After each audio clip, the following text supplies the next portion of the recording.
Mga buhat Kapitulo 10. May usa ka tawo sa Cesarea nga ginganlag Cornelio nga kapitan sa kasundalohang Italyano. Si Cornelio usa ka tawo nga relihiyoso ug ang tibuok niyang banay nagsimba sa Dios. Dako siyang nahimo sa pagtabang sa mga kabos ug kanunay siyang nag-ampo sa Dios.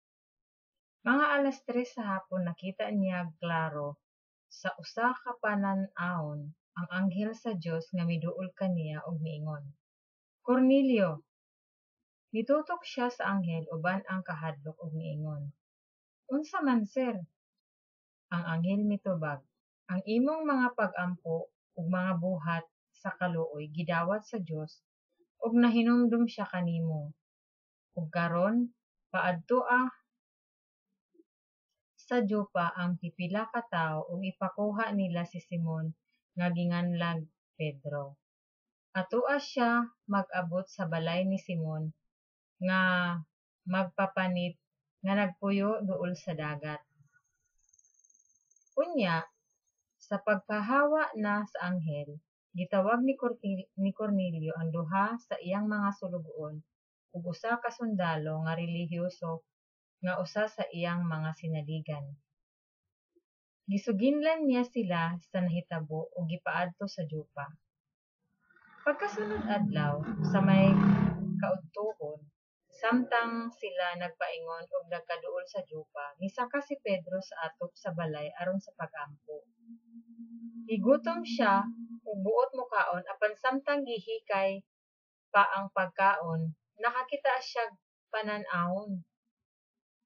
Nakita niya nga nabukas ang langit ug may gitunton nga ingon sa usa ka dakong panapton nga gihigtan sa upat ka eskina. Sa sulod niini, diha ang tanang matang sa mga langgam nga ihalas ug mga mananap nga mulakat ug mukamang. Unya, may tingog nga miingon kaniya, "Hala Pedro, pag-ihaw og kaon." Apan si Pedro mitubag, "Dili ko, Ginoo, kay wala pa ako makakaon og bisan unsa nga giilang mahugaw." Ang tingog miingon kaniya pag-usab, "Ayaw isipa nga mahugaw ang bisan unsa nga gihinluan na sa Dios." Nahitabo kini sa makatulo ug unya ang iyang nakita gibalik ngadto sa langit. Si Pedro naglibog sa kahulogan sa panan-awon nga iyang nakita. Nianang higayon, ang mga sinugo ni Cornelio human makapangutana hain ang balay ni Simon, didto na sa atubangan sa ganghaan. Misangpit sila og nangutana, "May nag-abot ba dinhi nga ginganlag Simon Pedro?" Nagapadayon pa si Pedro sa pagpamalandong sa kahulugan sa panan-awon sa dihang miingon kaniya ang espiritu, "Anaay tulo ka tawo nga nangita kanimo. Busa kanaog dayon ug ayaw pagpanuko sa pagkuyog kanila kay gipaanhi ko sila." Busa, mikanaog si Pedro ug miingon sa mga tawo, "Ako ang inyong gipangita, nganong nanganhi man kamo?" Sila mitubag, "Gipaanhi kami ni Kapitan Cornelio. Siya maayong tawo ug nagsimba sa Dios ug gitamod pag-ayo sa tanang mga Hudiyo. Gisugo siya sa usa ka anghel sa pagdapit kanimo sa pag-adto sa iyang balay aron makapamati siya sa imong isulti." Gipadayon ni Pedro ang mga tawo ug didto niya sila pakatulgan niadtong gabiuna. Pagkasunod adlaw, mikuyog siya kanila ug miuban usab ang pipila sa mga kaigsuonan sa Jopa. Pagkaugma, miabot sila sa Cesarea diin naghulat kanila si Cornelio uban sa iyang mga paryente ug suod nga mga higala nga iyang dinapit. Sa mosulod na unta si Pedro sa balay, gisugat siya ni Cornelio ug mihapa siya sa tiilan ni Pedro aron pagsimba kaniya. Apan gipatindog siya ni Pedro og giingnan, "Tindog, ayaw akong simbaha kay ako tawo usab." Nagsultihanay si Pedro ug si Cornelio samtang nanulod sila sa balay ug nakita niya ang daghang mga tawo nga nagkatigom didto. Si Pedro miingon kanila, Nahibalo kamo nga ang Hudiyo gidid-an sa iyang relihiyon sa pagduaw o pagpakigsandurot sa dili Hudiyo. Apan gipadayag sa Dios kanako nga dili ko naisipon nga mahugaw si bisan kinsa. Busa, sa dihang gipakuha ninyo ako, wala ako magpanuko sa pag-anhi. Karon, mangutana ako kaninyo, ngano inyo man akong gipaanhi? Si Cornelio mitubag. Sa ingon ni ining taknaa, sa may mga alas 3 sa hapon, upat na kaadlaw karon, nagampo ako sulod sa akong balay. Sa kalit mitungha sa akong atubangan ang usa ka tawo nga nagsulob og masanag nga sapot ug miingon, Cornelio, gidungog sa Dios ang imong pag-ampo ug hinumduman niya ang imong pagpanghatag ngadto sa mga kabus. Ipakuha dito sa Jopa si Simon nga ginganlag Pedro. Atoa siya mag-abot sa balay ni Simon nga magpapanit nga nagpuyo duol sa dagat. Busa, gipakuha ko ikaw dayon ug salamat nga mianhi ka. Karon, ania kaming tanan atubangan sa Dios aron mamati sa tanan nga ipasulti sa Ginoo kanamo.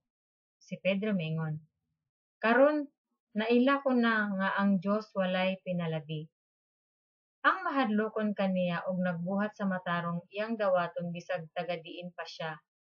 Nasayod kamo sa mensahe nga gipadala sa Dios ngadto sa katawhan sa Israel. Mao kini ang mensahe sa maayong balita sa pakigdait. Pinaagi kang Kristo Jesus nga mao ang Ginoo sa tanan. Nasayod kamo niadtong dakong hitabo sa yuta sa Judea. Nagsugod kini sa Galilea human sa pagwali ni Juan mahitungod sa bunyag.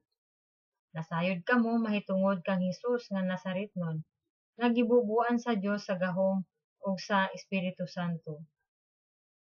Miadto siya sa tanang dapit ug naghimog mga maayong butang ug giayon niya ang tanang giyawaan kay ang Dios diha man kaniya. Ug kami saksi sa tanan nga iyang gibuhat didto sa kayutaan sa mga Hudyo lakip sa Jerusalem. Gipatay siya nila pinaagi sa paglansang kaniya dito sa krus. Apan gibanhaw siya sa Dios sa ikatulo ka adlaw ug gipadayag siya. Wala makakita kaniya ang tanang mga tawo kundili kami lamang nga gipili sa Dios ingon nga mga saksi. Kami nga nangaon ug nanginom uban kaniya human siya mabanhaw. Ug gisugo kami niya sa pagwali sa maayong balita ngadto sa katawhan ug sa pagmatuod nga siya mao ang gipili sa Dios. Paghukom sa mga buhi ug sa mga patay. Naghiskot mahitungod kaniya ang tanang mga propeta nga nag-ingon nga ang tanan nga nagtuo kaniya pasayloon sa ilang mga sala pinaagi sa iyang ngalan. Samtang nagsulti pa si Pedro, mikunsad ang Espiritu Santo kanilang tanan nga namati sa mensahe. Ang mga magtutuo nga Hudiyo nga taga Jopa nga kuyog ni Pedro nangatingala nga ang Dios nagbubuusab sa iyang gasa nga mao ang Espiritu Santo ngadto sa mga dili Hudiyo. Kay nadunggan man nila nga ang mga dili Hudiyo nagsulti sa lahi nga mga pinulungan ug nagdaig sa Dios.